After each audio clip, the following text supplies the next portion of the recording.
What is social network analysis? Well, generally this is a method for identifying and mapping social structures within an organization. It includes things like evaluating, measuring, and mapping the relationship among the actors that are part of the social network. Now, each actor in a social network is also referred to as a node for mapping purposes. And if you refer to the number or size of actors, then you're talking about the network size. So the network ties are the connections or linkages between two actors or two nodes within the social network.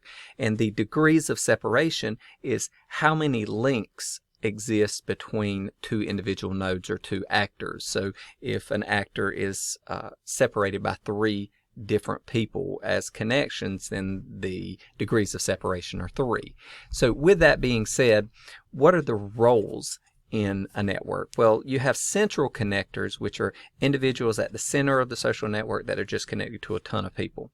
Boundary connectors are those when you have subgroups within a social network. These individuals tend to be members of both groups and are somehow span those boundaries or connect those two groups. Peripheral specialists are connected within the social network, but they're not part of any given group or not centrally connected. They tend to be individually connected randomly to different groups or to individuals for projects or specific relationships or purposes in that way.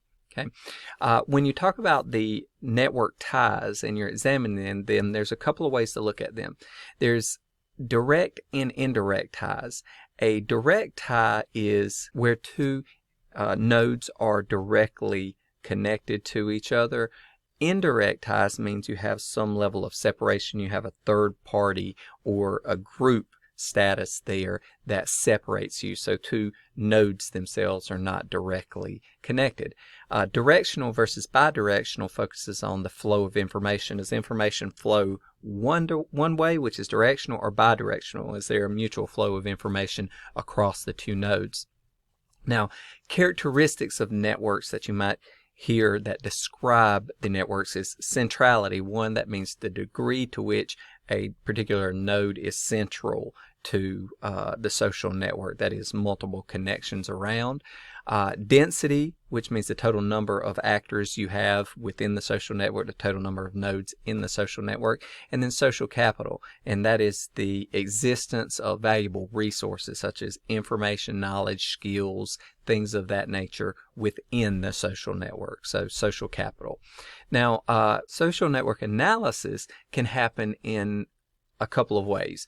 There can be indirect analysis where you're studying elements around the social network. You're finding out secondary information, you're recording data, you're trying to analyze it, you're trying to identify communication channels, things of that nature.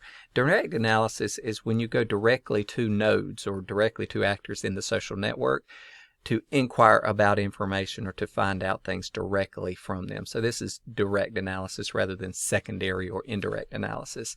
Now, once again, some other dimensions that you identify about network quality, that is the overall quality of the social network, is how active is the social network, like what is the rapidity of communication exchange within it, or other interaction.